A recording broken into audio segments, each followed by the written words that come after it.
I wanted to bring up this famous story between two long ago legal titans who had had lunch, Judge Han and Justice Holmes. And as Justice Holmes left the lunch, Judge Han said, "Do justice, sir, do justice." And Justice Holmes stopped his carriage and said, "It's not my job to do justice. My job is to apply the law." Justice Breyer, are you Holmes or Hand? I'd be very happy to be either one. And the short answer is when we have cases, we try to apply the law and get the right answer in the case. And of course, we both think, I believe, that ultimately the point of law is to satisfy a human desire that's probably 10 or 20,000 years old. That people, of course, want justice. Justice, justice shall you pursue. And they want it, and they expect, ultimately, that the law will help them achieve that very basic and noble end. And we understand what the basic end is, but we also think, or at least I do, and I'm sure Justice Scalia does, that you don't necessarily get to that end simply by trying to look for what is the intuitively nicer result in each case. So we're there to apply the law, but we don't forget what the ultimate objective is. Of course, I don't particularly buy into the Holmes philosophy totally anyway, and I think that's a false choice. I think that's just a false dichotomy. You can have law plus justice. The whole idea of what appellate work is and what district courts do. When you have a problem that hasn't been resolved yet, you fill in the gaps. And you can do it one of two ways. You can look at every case, in which case you have no principles, or you can have a principle in which you're making law. This is a horrible make law. But when you do so, you should do so with the idea of justice. If people agree with Holmes and do not want their judges to simply apply their own notions of what's a good rule, but rather to follow as best they can what the people have decided through the Constitution and through the statutes. If that is the case, it follows that you cannot judge a judge simply on the basis of whether you like the outcome of the case, which is normally all you're going to find in a newspaper report. You're not going to find the textual gymnastics that the judges had to go through to reach the result. You're going to see, did the good guy win, did the bad guy win? And you're inclined to say, if the good guy won, wonderful judges, and if the bad guy won, terrible judges. That's not true, unless you believe that every statute ever written produces a sensible result. But, you know, the ideal rule for the honest judge is garbage in, garbage out. You are supposed to interpret the statutes reasonably, even if you don't agree with the result, because it's not up to you to decide what's garbage. And if you bear that in mind, you should be what should I say, more careful to either praise or criticize judges just because you like the outcome or dislike the outcome of their cases. I suppose morality and rights is what's behind our whole conception of our Bill of Rights, behind the contemporary human rights documents in the United Nations, in Europe, all over. Isn't that a reflection of morality? I think so. Does natural law have a place in interpreting the Constitution? No. Look, it says what it says. I apply United States law. I don't apply natural law. God applies natural law. The only... Now, natural law has a place in writing law. When you're writing a constitution or when you're writing a statute, you should not put in that anything that you know or believe is contrary to natural law. But once it's in there, it says what it says. And if it forces me to do something that's against my conscience, of course, I have to resign from the bench. But the mere fact that it doesn't conform to natural law, but that does not cause me to be doing anything evil, that's no basis for me saying, oh, the statute doesn't conform to natural law, so I'll apply the natural law. No, that's... The only role natural law has under the Constitution is, did you mention the Ninth Amendment in one of your earlier questions? I did. Well, Justice Blackmun mentioned it. Yeah, Justice Blackmun did. Well, that's the amendment that says the enumeration herein of certain rights shall not be deemed to deny or disparage other rights that are retained by the people. And academia in recent years, having finally yielded to the reality that substantive due process, which has been the basis for Roe versus Wade and a lot of the living Constitution nonsense, having finally conceded that that doesn't make any sense, they're looking for other ways to get there, and one of the ways is the Ninth Amendment, which is a source of unenumerated rights. It isn't a source of unenumerated rights. I apply the Ninth Amendment. I apply it rigorously. I do not deny or disparage other rights. Maybe there is a right to abortion. That's not my line of territory. You're free to argue to the legislature that there is. But I know that it's not one of the rights contained in the Bill of Rights, and therefore not one of the rights that I enforce. What the Ninth Amendment was the expression of the framers' belief in the natural law. Just because we have a few rights here doesn't mean that there aren't any others. And if you try to take them away, we'll be back on the barricades. That's what it meant.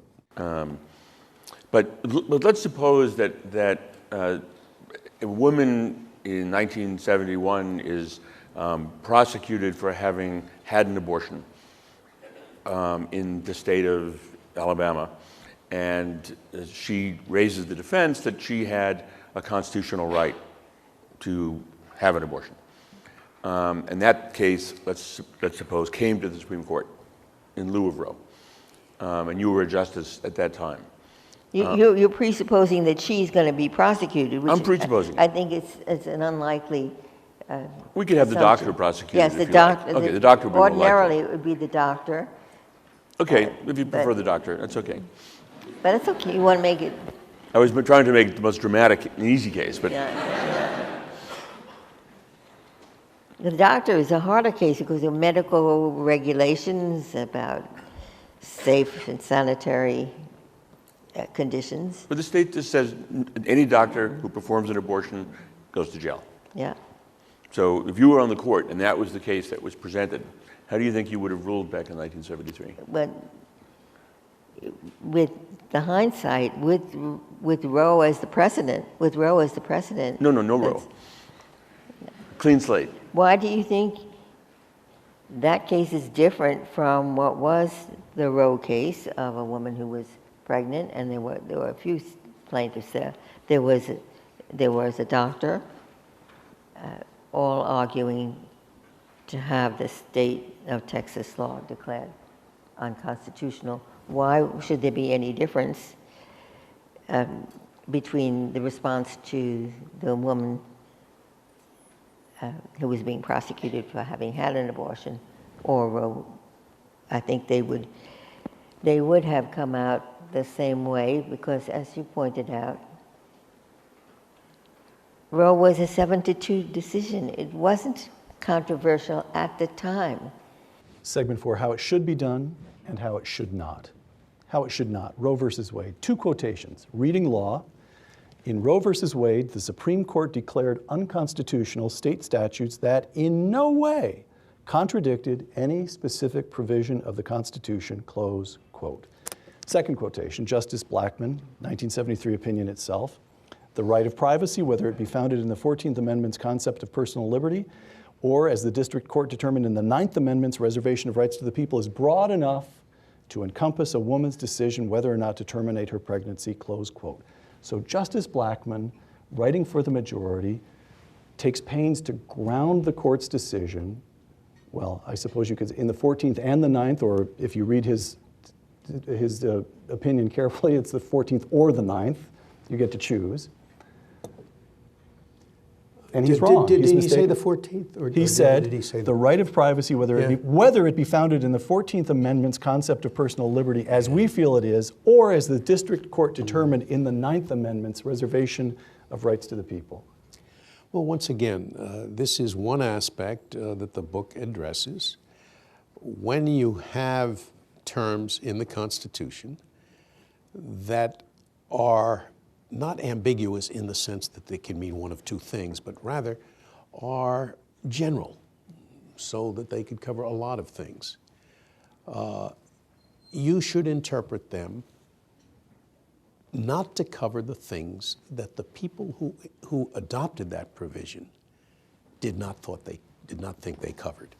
And, you know, cruel and unusual punishments is one. Of course, those words could cover a lot of things, but it's clear from the history of the times that nobody thought that it included the death penalty. Nobody. And it's the same thing with this right of abortion, whether it's founded in the 14th or, I mean, God, the 9th Amendment, forget about it. Nobody ever thought that, I mean, just look at history. All the states had prohibitions on abortion for hundreds of years. So when was it that the American people made the decision to forbid a state from adopting such? They never did. They never did. The court made it up. And you know, we're not talking about the right or wrong of the substantive result. I mean, I'm quite, you know, neutral on that. The point is, who should decide? Should it be a question on abortion, whether people try to persuade each other that there ought to be, there oughtn't to be, and put it to a vote? That's fine. That's, you know, if you want the right to abortion, create it the way most rights are created. In a democracy, you persuade your fellow citizens, pass a law. You want to abolish the death penalty, the same thing. But all of that democratic choice is taken away when the court is enabled to give vague provisions such as due process of law, equal protection of the laws, meanings that they did not have when they were adopted. What I'm trying to get at, though, is simply, if you were on the court at the time of Roe, right, how would you have voted? Any variations of the cases is fine. I would have said this most extreme law is unconstitutional. Texas allowed abortion only to save the life of the woman. She could be left totally debilitated, and it wouldn't matter. She could have been the victim of rape or incest, and it wouldn't matter. The only thing was her life. That was too extreme, and I think it would have been quite easy for the court to rally around a decision that said, stacking the deck against the woman that way is just too far to go. My notion was that if the court, instead of covering the country so that every abortion law, even the most liberal, did not measure up to the court's decision, had simply writ small, had said this most extreme law is unconstitutional. Then the change that was occurring in states, like my home state, was one of the, in the early 70s, was New York, California, Hawaii, and I think Alaska. Alaska.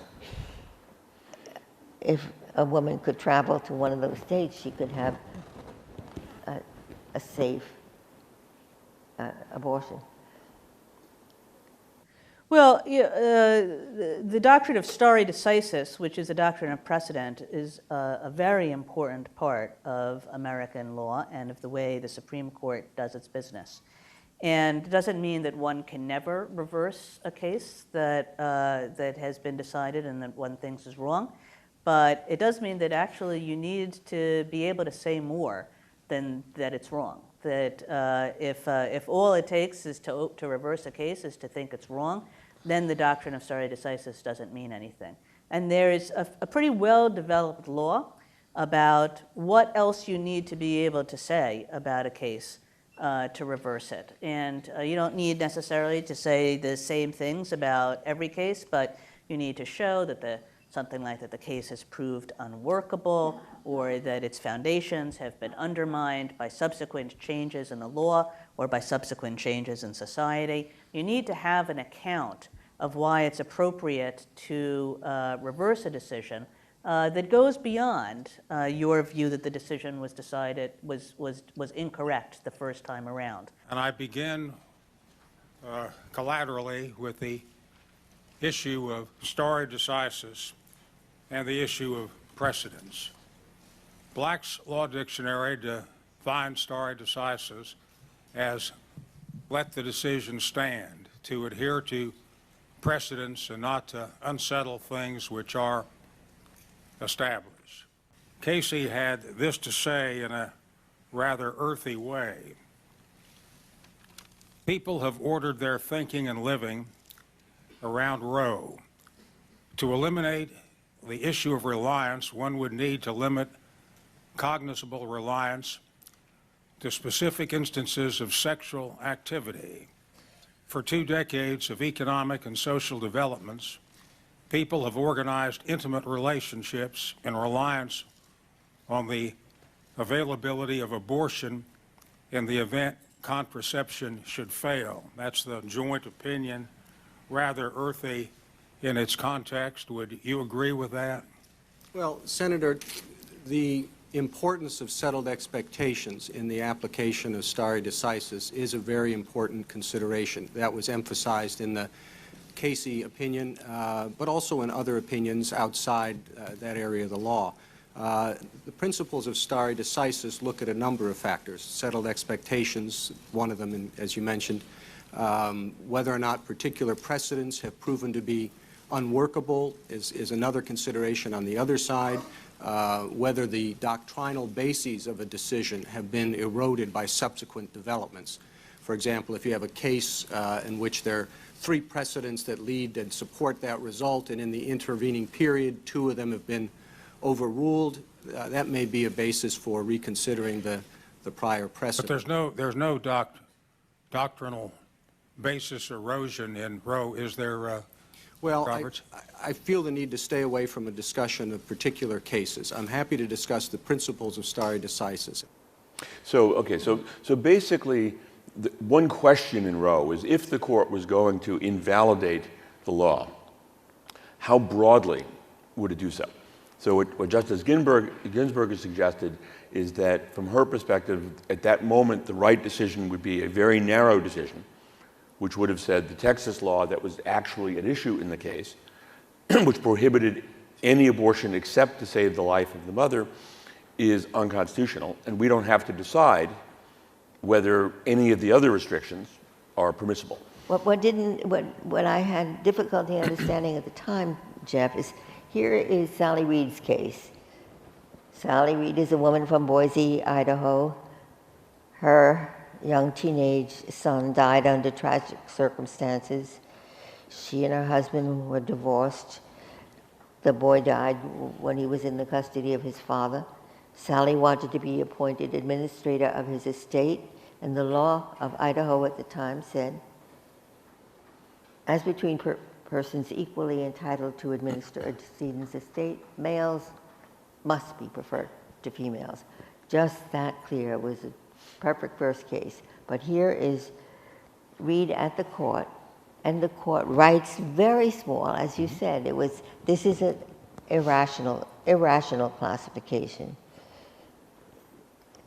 And at the same term, it decides Roe v. Wade in a stunning opinion that makes every abortion law in the country unconstitutional. So Reed said, this most extreme law is no good.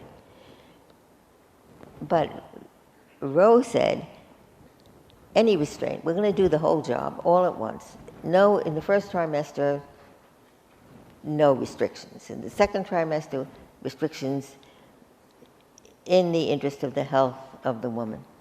That they wrote this entire charter to cover the waterfront, where in Reed they wrote so small. I couldn't understand why the justices in that very same term took such a different view of how far and how fast the court should move. But I think it is fair to say that you are the justice who is most willing to re-examine the court's precedents and reconsider. Because of my affinity for stare decisis. Well, that's what I was going to ask you about. Starry Decisis doesn't hold much force for you. Oh, it sure does, but not enough to keep me from going to the Constitution. Well, I have various three principal factors that I take into account for stare decisis. How wrong was it? Some of them have just been maliciously wrong, really bad. And Roe versus Wade, even the people that liked the outcome acknowledged it was a lousy opinion, that substantive due process was terrible and doesn't really bring you there. They've abandoned the opinion, though not the outcome. Factor two, how well accepted has it been? Well, something like the incorporation doctrine. The law students are here.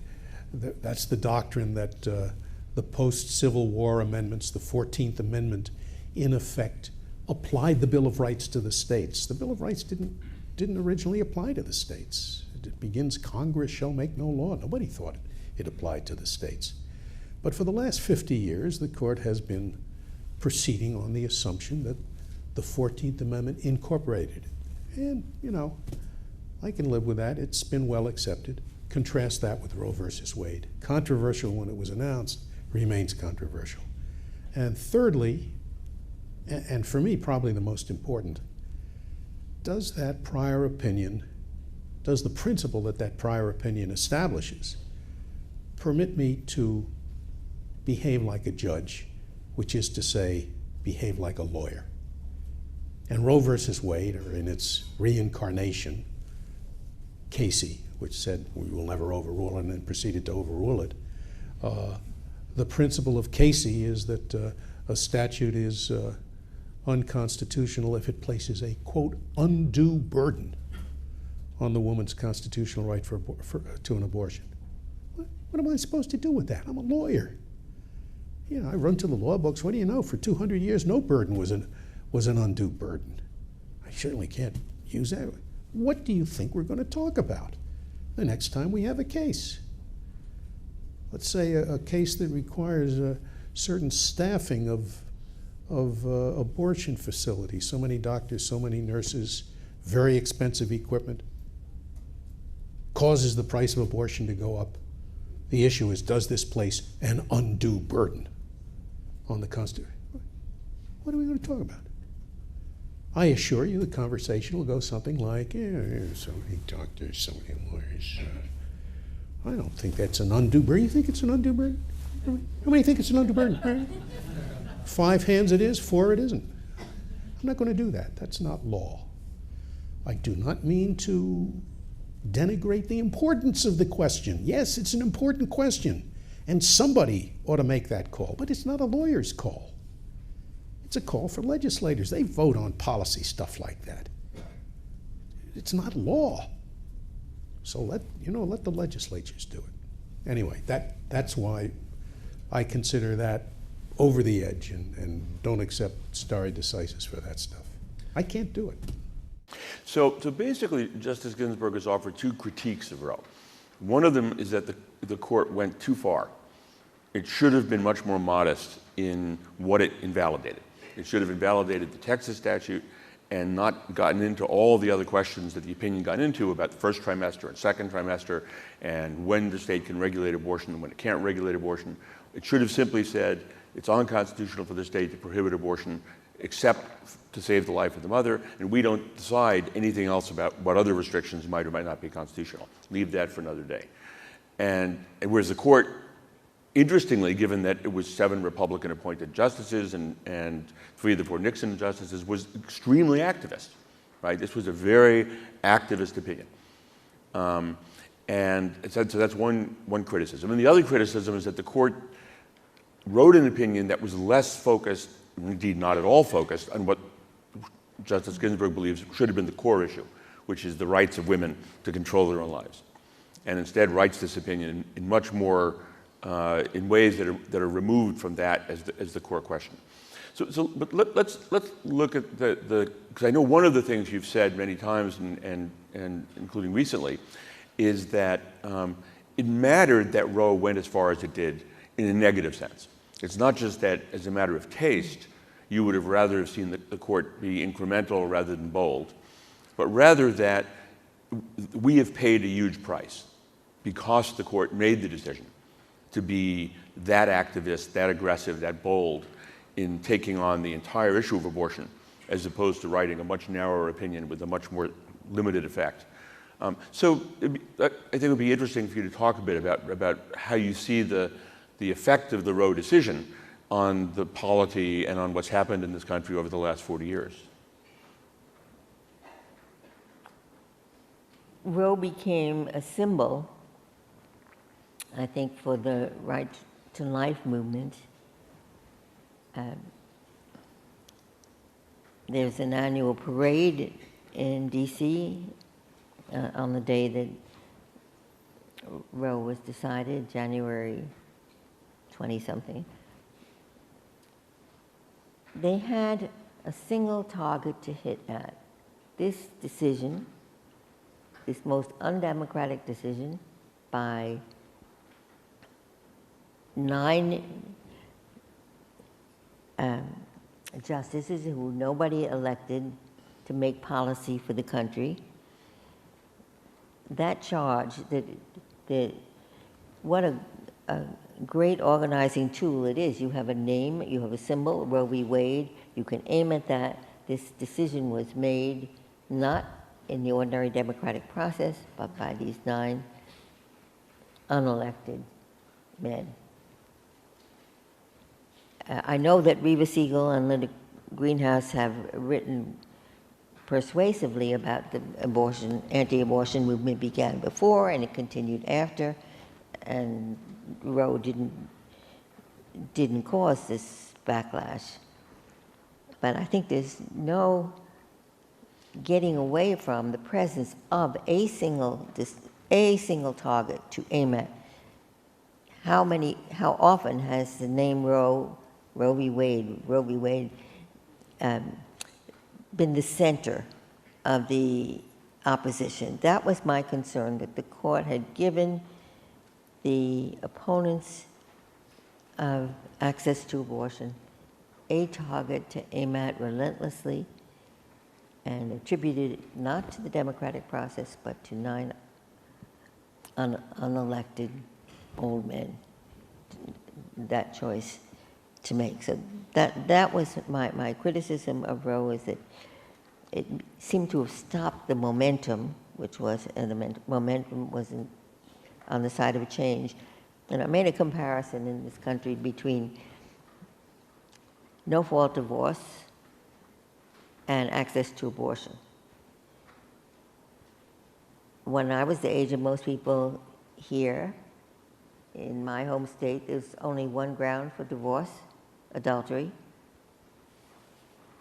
Inside of 10 years, every state in the nation had changed to some form of no-fault divorce. And I envisioned that there would be a similar thing with abortion. There'd first be states like New York that said at least in the first trimester it's up to the woman. Then there'd be the states in between following the ALI model. Maybe the ALI, in light of the changes in the country, would change its position. I expected much more back and forth, much more dialogue among people who play in the political process. That's what that would have been my ideal picture of how this issue would have gotten resolved, instead of having the Supreme Court as the single decision maker. And of course, the history of the years since then is that the momentum has been on the other side. The cases that we get now on abortion are all about restrictions on access to abortion, and not about expanding the rights of the woman. The joint opinion then goes on, after the statement as to sexual activity, to come to the core issue about women being able to plan their lives. Quote, the joint opinion says, the ability of women to participate equally in the economic and social life of the nation has been facilitated by their ability to control their reproductive lives. Do you agree with that statement, Judge Roberts? Yes, Senator, as a general proposition, but I do feel compelled to point out that I should not, based on the precedent of prior nominees, agree or disagree with particular decisions, and I'm reluctant to do that. That's one of the areas where I think the prior nominees have drawn the line when it comes to, do you agree with this case or do you agree with that case? And that's something that I'm going to have to draw the line in the same place. Well, I'm not going to ask you whether you're going to vote to overrule Roe or sustain it, but we're talking here about the jurisprudence of the court and their reasoning. Let me come to another key phase of Casey, where the joint opinion says a, quote, terrible price would be paid for overruling Roe. I do think that it is a jolt to the legal system when you overrule a precedent. Precedent plays an important role in promoting stability and even-handedness. It is not enough, and the Court has emphasized this on several occasions, it is not enough that you may think the prior decision was wrongly decided. That really doesn't answer the question, it just poses the question. And you do look at these other factors, like settled expectations, like the legitimacy of the Court, like whether a particular precedent is workable or not, whether a precedent has been eroded by subsequent developments. All of those factors go into the determination of whether to revisit a precedent under the principles of stare decisis. It guarantees that there is a fundamental constitutional right to privacy as it applies to contraception. Do you agree with that? In your opinion, is that settled law?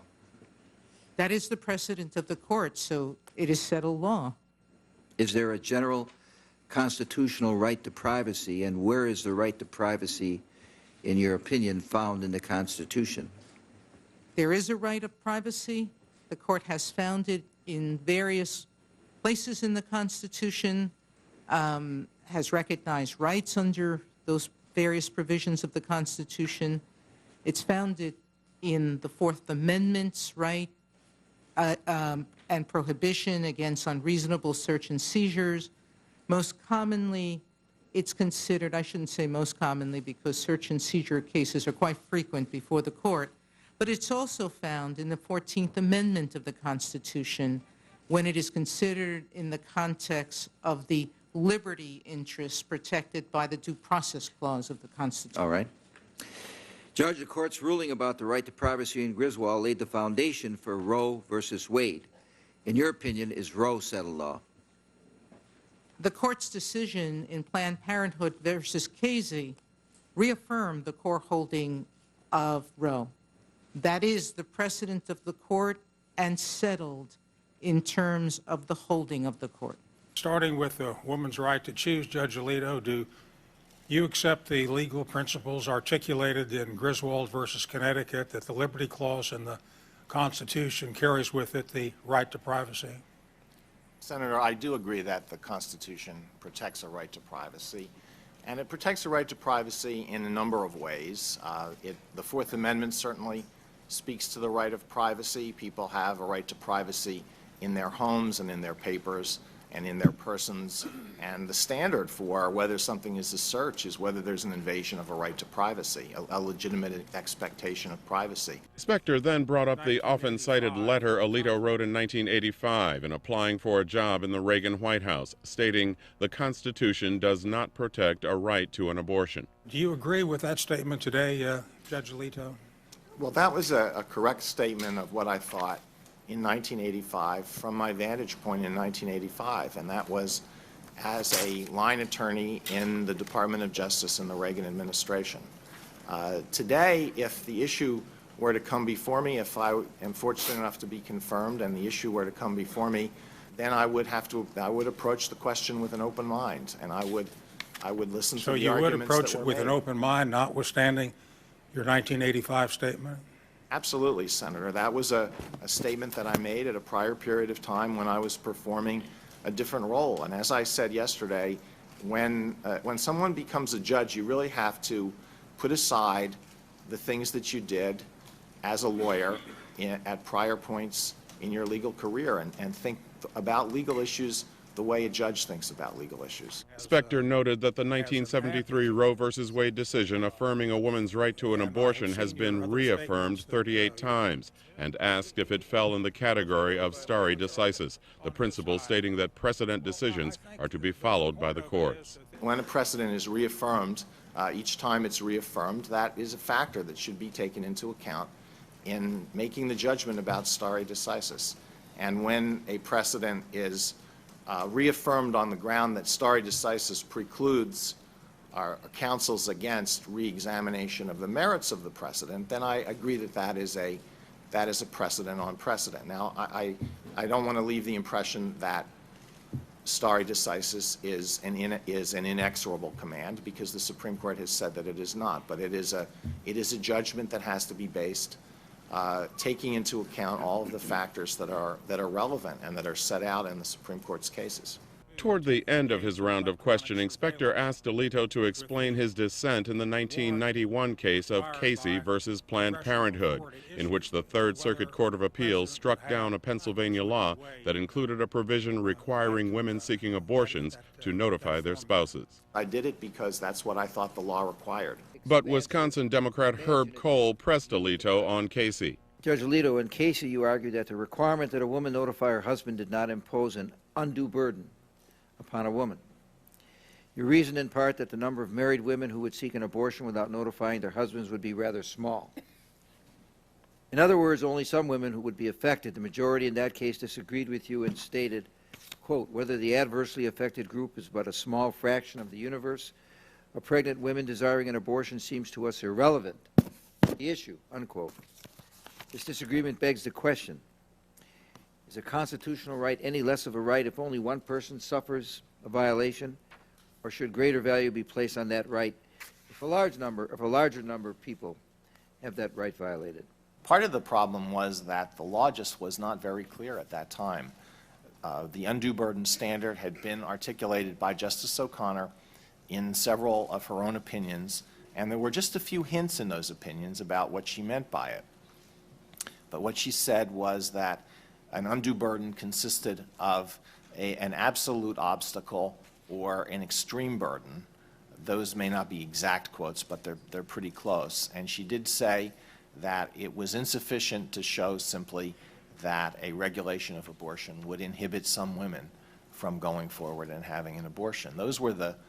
That was the information that was available in her opinions to try to understand what this test meant. And so then the question became, how do you apply that to the numerous provisions of the Pennsylvania statute that were before us? And it was a difficult task. The plaintiffs argued that all of the provisions constituted an undue burden, and when the case went to the Supreme Court, Justice Stevens agreed with that. He said they all were an undue burden. Things like a 24-hour waiting period, that was an undue burden because it would inhibit some women from having an abortion.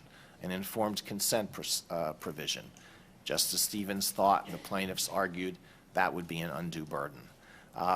The majority on my panel and the joint opinion on the Supreme Court found that most of the provisions of the statute did not amount to an undue burden. The 24-hour waiting period, the informed consent provision, and all of them. We disagreed on only one, and that was the provision regarding spousal notification with a safety valve provision there that no sort of notification was needed if the woman thought that providing the notification would present a threat of physical injury to her. And I wrestled with that issue, but based on the information that I had from Justice O'Connor's opinions, it seemed to me that this was not what she had in mind. Now, that turned out not to be a correct prediction about how she herself would apply the undue burden standard to that statutory provision, but that was the best I could do under the circumstances. No, I did not say it should have been left to the democratic process.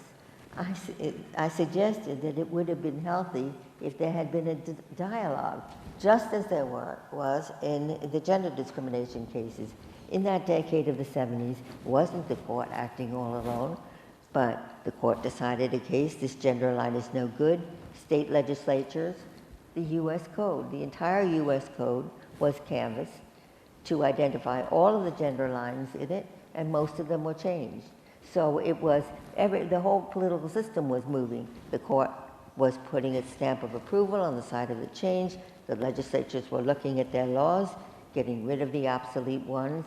It's a very, very healthy way for a democracy to operate when everybody is involved in thinking about change and what is good for the society. So it was hardly that the court should have stayed out of it, but the court in the gender discrimination cases, for example, every year or two came out with another decision that said this gender line is arbitrary.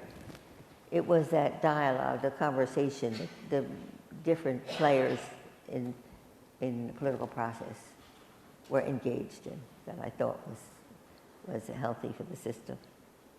Some will argue that a widespread adoption of the techniques we advocate in this book would be to turn back the clock. But we do not propose that all decisions made and doctrine adopted in the past half-century or so of unrestrained constitutional improvisation be set aside. We must bow to Starry Decisis. Close quote. Mr. Justice Scalia, it's not a matter of turning back the clock. It's a matter of restoring the original meaning of the Constitution. You put for 400 pages, you have 400 pages of Mozart, and you end with 2.5 pages of a Bronx Cheer. You take it all back. Say it ain't so. Say it ain't so. Okay, so counsel appears before us in the case, and he's arguing, he's about to argue that a statute enacted by Congress is unconstitutional. But before he gets into it, wait, counsel, now. Do you think we have the power to ignore a statute enacted by Congress simply because, in our view, it's unconstitutional? He says, oh, yes, Your Honor, you know, Marbury versus Madison. I know, Mark, but was it right? Let's rethink that. You can't run a legal system that way, reinvent the wheel every time you have a new case. You have to accept, you know, water over the dam. And that's what stare decisis is all about. Stare decisis is Latin for water over the dam. That's what it is Latin for, right. Okay. So, but then you provide these criteria for deciding whether stare decisis should rule. And the criteria are just as vague as the criteria that Judge Posner might impose in reading looking for legislative intent. Is it settled law? Have people arranged their lives around it and so forth? This is all in the afterword. Yeah, no? Number one, the number of items to which this vagueness applies is much less than the number of items to which Judge Posner's vagueness applies. I mean, you know, the world is his oyster. Any statute can be interpreted to do what it ought to do. But secondly, I don't think those criteria that I set forth there are so vague. I set forth three that I employ. Number one, how wrong was it? Was it blatantly wrong? Some of them are maliciously wrong. They must have known they were lying. Okay, that's Plessy's on the books for over half a century before Brown comes along. That's just one of my criteria. All right. Number two, has it been generally accepted? When I was in law school, the incorporation doctrine was still controversial, whether the 14th Amendment had the effect of applying the Bill of Rights to the states. It didn't used to apply to the states. But it's been accepted for half a century now, and it's no big deal. Number three, compare that with Roe versus Wade, right, which was controversial when adopted and remained so. And apply the first criterion to Roe versus Wade. You know, how bad was it? Even the people that liked the outcome acknowledged that it was a lousy opinion. Third factor, and for me the most important really, can I work with this case as a lawyer? And again, the best example is Roe versus Wade. I don't know how to do Roe versus Wade. I'm supposed to say, does this particular state statute place an undue burden on the woman's constitutional rights? How do I know whether it places none? I'm a lawyer. I would normally run to the law books and see, what do you know? For 200 years, no burden was an undue burden. You could forbid it. This is a policy judgment. I mean, you have a statute that requires so many doctors, so many nurses, so much expensive equipment, and it raises the price of abortion. And the issue for my court will be, does this place an undue burden? What am I supposed to do with that as a lawyer? You think we're going to talk about law? We're not going to talk about law. We're going to say, I don't think that's an undue. Do you think it's an undue burden? How many things? How many? 5 hands it is, 4 it isn't. I'm not going to do that. But, you know, those are my 3 criteria. I don't think they're very vague at all. And when I find that they strike out on all 3, I don't adhere to the prior case. Take the worst case scenario. Suppose this court, which is precedent bound, and has already once said in the Casey case that Roe v. Wade is the precedent and we're going to adhere to it. But take the worst case. Suppose the decision were overruled. You will have a number of states that will never go back to the way it was. And then again, it will be a question of, is access available in the United States? Yes, it is.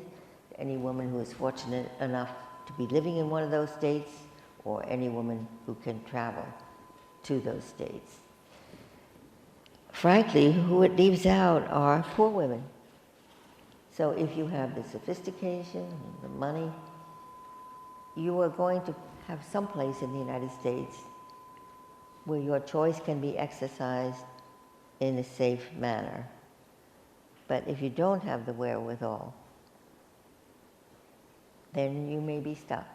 And that would be the situation in the United States if the court were to turn around on Roe v. Wade. It would mean that poor women have no choice. And that doesn't make much sense, I think, as a matter of national policy. I'm speaking about who in a democratic society should have the power to determine the government's view, the law's view of what the natural law is. And that seems to me obvious. Given that there is a natural law, the question becomes, what do the American people or the British people or the Dutch people believe the natural law to be? Does it permit abortion or forbid abortion? And in an open democratic society, the people can debate these issues and seek to persuade one another to their point of view. And the people, unlike the courts, can even compromise on these issues.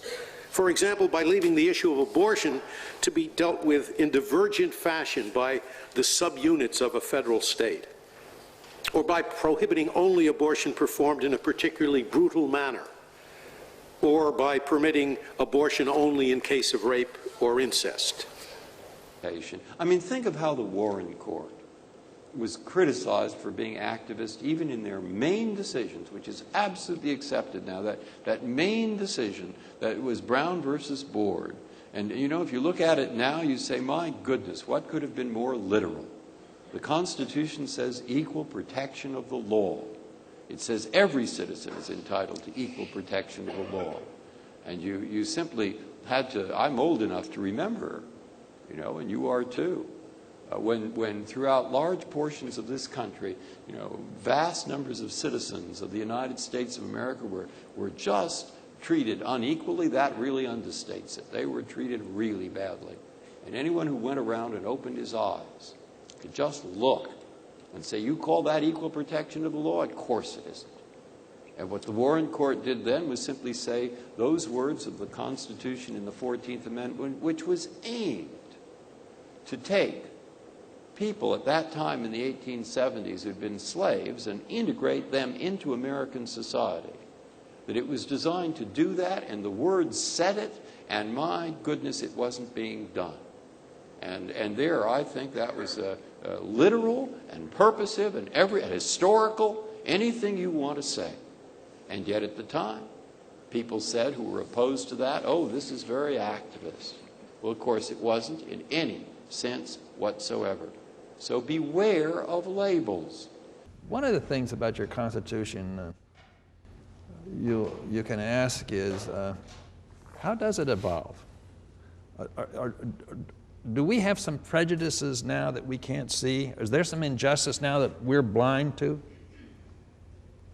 our parents, Earl Warren, the people that lived in California, were good people, but they had a blindness.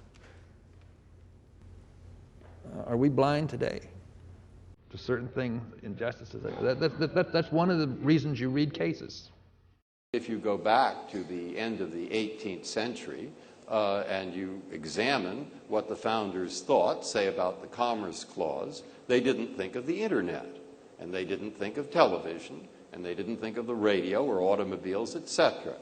But they wrote a value into that clause, and that value is permanent, like the value under the First Amendment is permanent.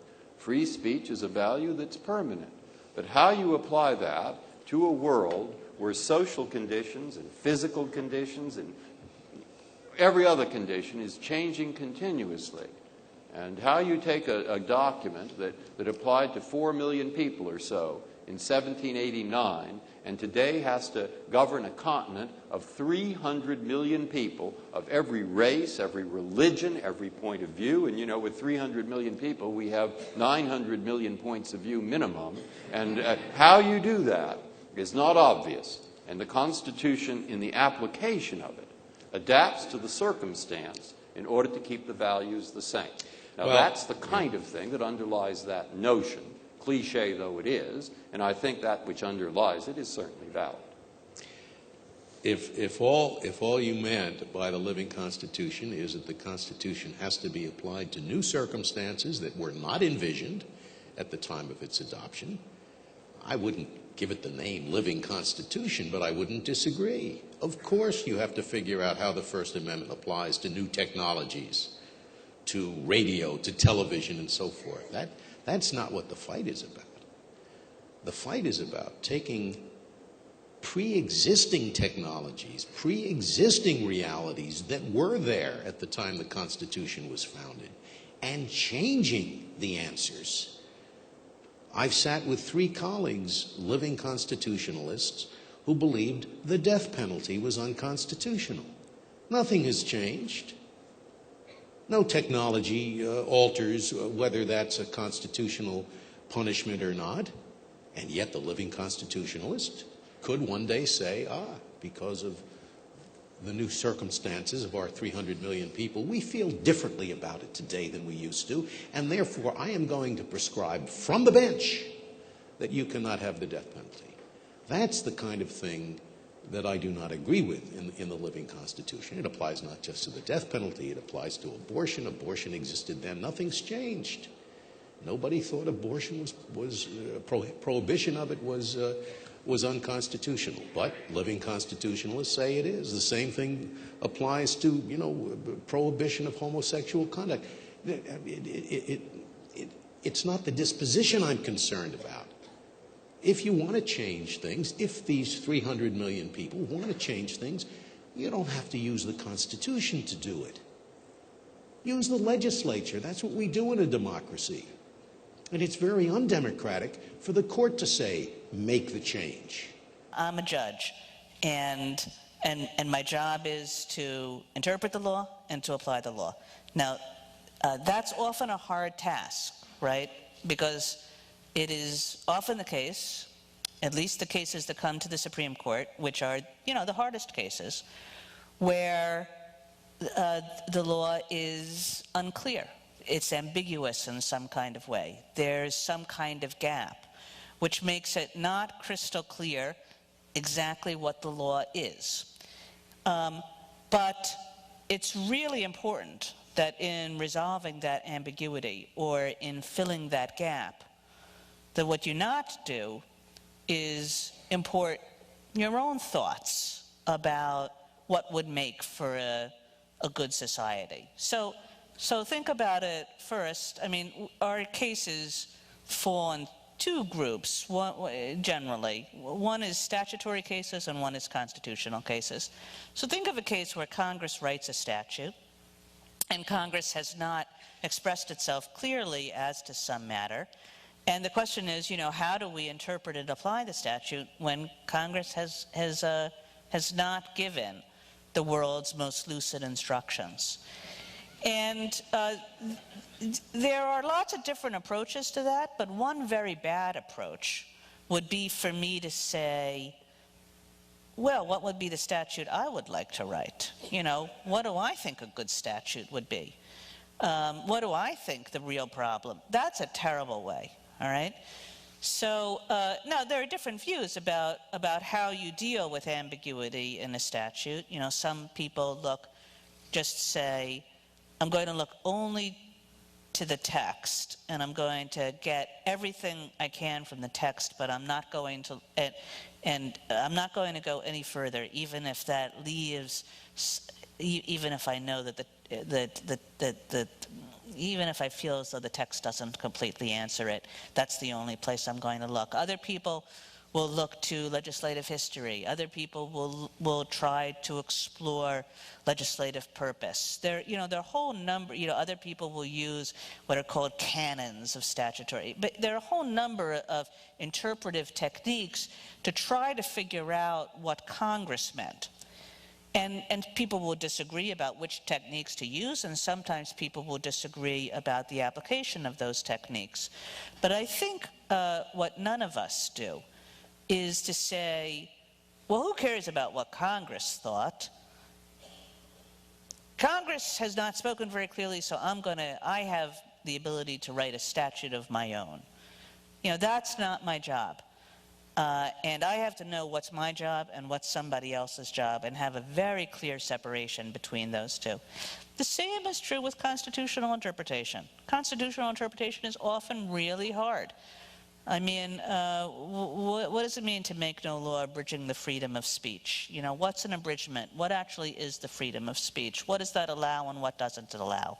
What does equal protection of the laws mean?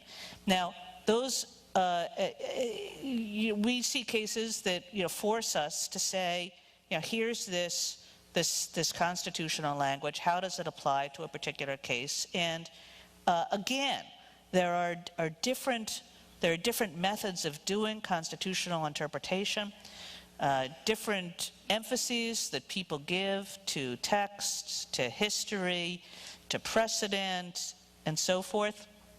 But one thing that would be completely wrong would be to say, well, here's my view of the perfect Constitution, or here's my view of justice, justice. That's not the task. The task is to try to give the best reading possible to the Constitution, just as much of law as a statute, just like you wouldn't make up your own statute. You can't make the Constitution mean whatever you might think the best Constitution would mean, right? I did want to ask you, though, about your approach to writing separately. You do write separately quite a bit. Oh, I do? Yeah, you do. And you really forge your own path in those separate opinions. And just this past term, for example, one of your separate opinions on the application of the Sixth Amendment to the jury trial right, the Aileen case, to sentencing facts, became the majority view of the court. But others of your separate opinions may be less likely to command a majority view anytime soon. Maybe like a fine wine, it just needs aging. Is that your philosophy of separate opinion writing? Hey, Harlan, it took him 60 years, and he eventually won in Plessy. Mm-hmm.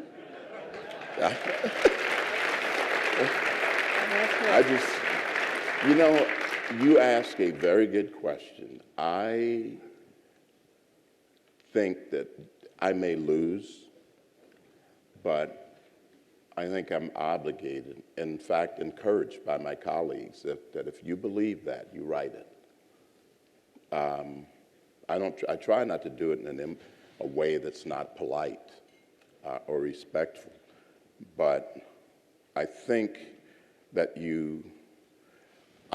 someone should have kept writing that segregation was wrong.